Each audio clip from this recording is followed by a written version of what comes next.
రాష్ట్ర Kalamkari printers association వారు, చేనేత మాస్టర్ వ్యూవర్స్ అసోసియేషన్ వారు, పెడన దేవాంగ సంక్షేమ సంఘం ఆధ్వర్యంలో మచిలీపట్నం, కప్పలదుడ్డి, పోలవరం, ఐదుగులపల్లి, మలగోలు, చలపల్లి దేవాంగుల బాంధవుల ఐకమత్యంతో మన దేవాంగ ఏకైక ఎమ్మెల్యే గారైన శ్రీ చందన రమేష్ గారు రాజమండ్రి రూరల్ నియోజకవర్గం నుండి ఎన్నికైన వారిని సన్మానించాలని తలంచి ఈ సన్మాన కార్యక్రమం తలపెట్టి నిర్వహిస్తున్నాం.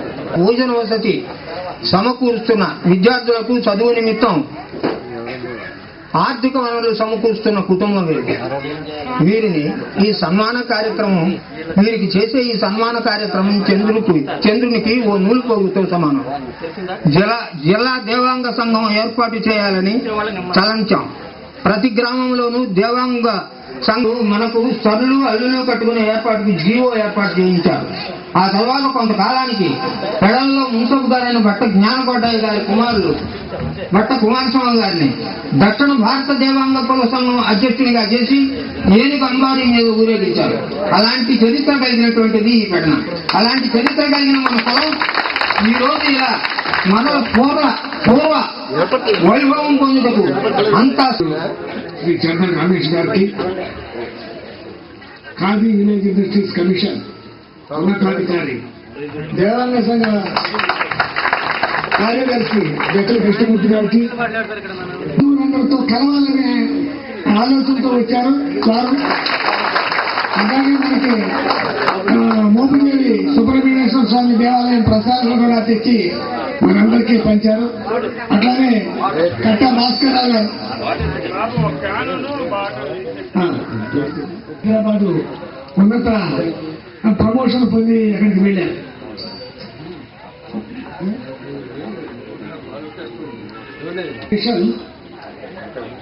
మరియు ఆంధ్రప్రదేశ్ రిజిస్ట్రేషన్ స్టాంపు శాఖ ఉద్యోగ సంఘ అధ్యక్షుడు, అంటే రాష్ట్ర స్థాయి ఉద్యోగ సంఘాలకు సంబంధించి పోస్టల్ అండ్ స్టాంప్స్, అట్లానే పెన్షనర్స్ అసోసియేషన్ సంబంధించి రాష్ట్ర అధ్యక్షుడు కావటం అనేది మనందరికీ దేవాంగులుగా చాలా ఆనందదాయకమైన విషయం.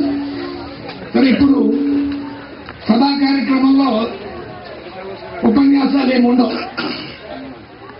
చంద్ర రమేష్ గారి గురించి కొద్ది మాటలు చెప్పటం, తర్వాత మరి సన్మానం తర్వాత దండలు వేసిన వాళ్ళే పేరున పిలుస్తాం.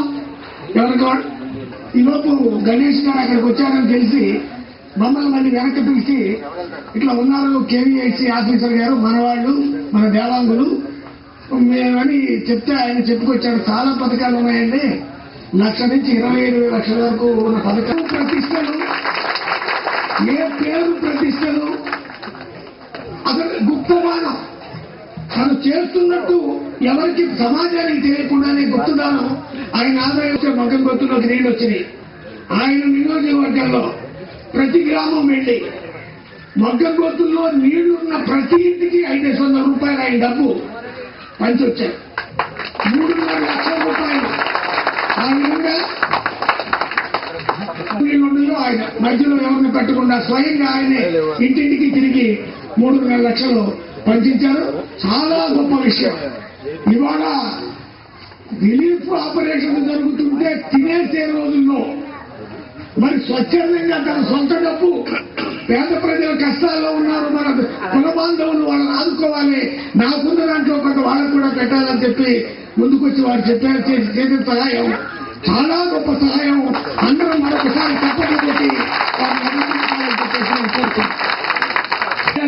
ఏదో ఒక మార్పు తీసుకురావాలని చెప్పి అంటూ ఇట్లా నిజమేనండి అన్న తర్వాత ఇట్లా ఇబ్బంది ఉందంటే సరే నేను ఇట్లా ఇస్తాను, మీరు కూడా మ్యాచింగ్ కాంట్రిబ్యూట్ చేయండి, మొత్తం ఆ కుటుంబానికి ఇద్దామని చెప్పారు. పుట్టిని సుబ్రహ్మణ్యం ఆ మధ్య చనిపోయాడు. భార్య 2 ఆడపిల్లలు. ఆ అమ్మాయికి నేత రాదు.